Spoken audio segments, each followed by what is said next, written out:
All right, let's dive in. Today, we are cracking the code on something that affects millions of people, but can often feel, a little bit like a mystery. We're talking about the government's pension rules. I mean, it's a huge question, right? After you've spent decades in dedicated service, what's the actual game plan for your financial future? How is that security you've worked for really built and guaranteed? Well, it turns out there really is a master plan. The best way to think about the Central Civil Service's pension rules isn't as some dense legal document.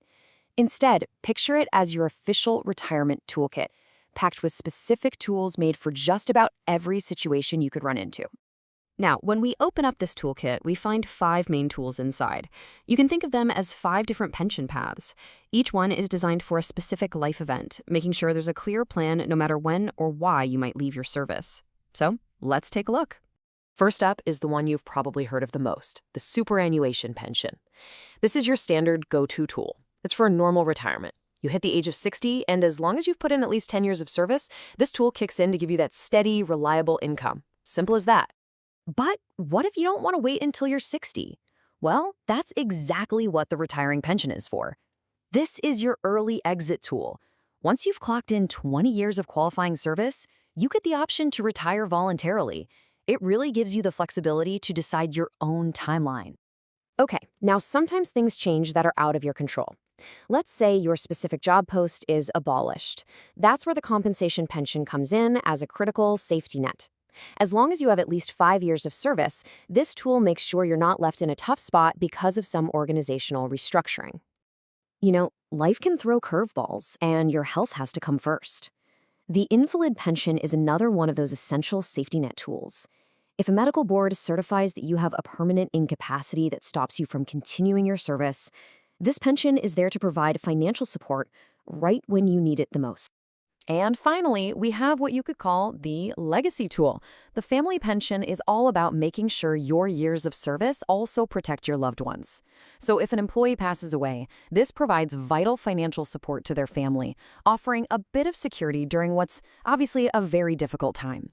So we've seen all the different tools in the kit, but how do they actually work? I mean, how does the system take all those years you've worked and turn them into a specific amount of money you get each month?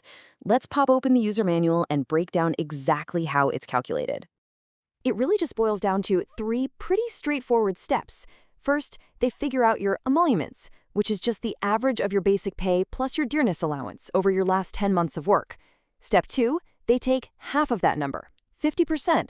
And finally, step 3, they adjust that amount based on how many years you've served, using 33 years as the full service period. And seeing it in action like this makes it super clear. Let's just walk through this example. Say your emoluments are 50,000 rupees, and you've served for 25 years.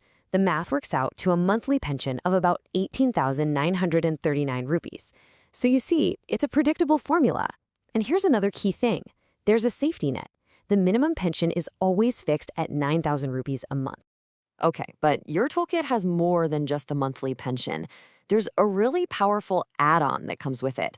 We're talking about gratuity, a pretty significant one-time payment you get when you retire. Let's see how this one works.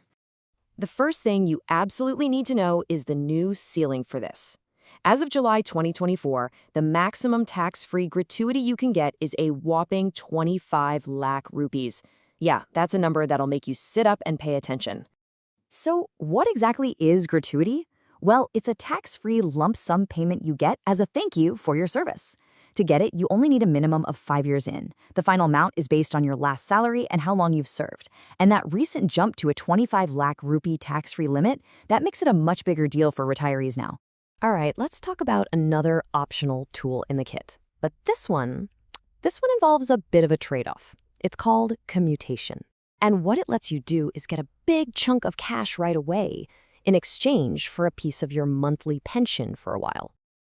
And this is the magic number to remember when you think about commutation, 40%. The rules let you convert up to 40% of your monthly pension into one single upfront lump sum payment. So here's the deal. You get a big payout now, which is great, but your monthly pension check will be smaller for a fixed amount of time. The good news? It's not forever. After exactly 15 years, your pension automatically pops back up to its full original amount. But, and this is really important, once you make the choice to commute, you can't go back. It's an irreversible decision. Okay, let's zoom out a bit, because the biggest thing that defines your retirement toolkit really comes down to a single date, January 1st, 2004. That date is the dividing line between two completely different philosophies on pensions, the old General Provident Fund, or GPF, and the new pension system, which we now call the National Pension System, or NPS. And this isn't just some technical jargon. It's really a fundamental question about your financial future. Are you on a path where your payout is guaranteed and defined by the government? Or are you on a journey where your returns are tied to how the stock market performs? And this slide really lays out these two different worlds perfectly.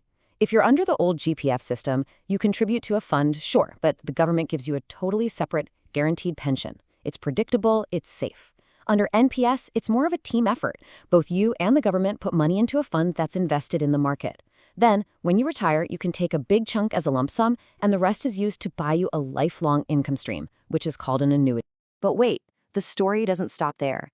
The whole pension landscape is changing yet again. There's a brand new option starting to appear on the horizon, and it's designed to try and bridge that gap between the old and the new systems. It's being called the Unified Pension Scheme, or UPS. So, what's the big idea with this new scheme? Well, starting in April 2025, people under the NPS can choose to switch to this new hybrid system, and its main goal is to give you an assured pension of 50% of your last paycheck, just like the old system. It does this by blending market returns with a government guarantee. So if your investment fund doesn't quite hit that 50% mark, the government will step in and top it up. And that really brings us to the final and most critical question. As our ideas about work and retirement keep changing, can a single, unified system like this actually deliver on its promise?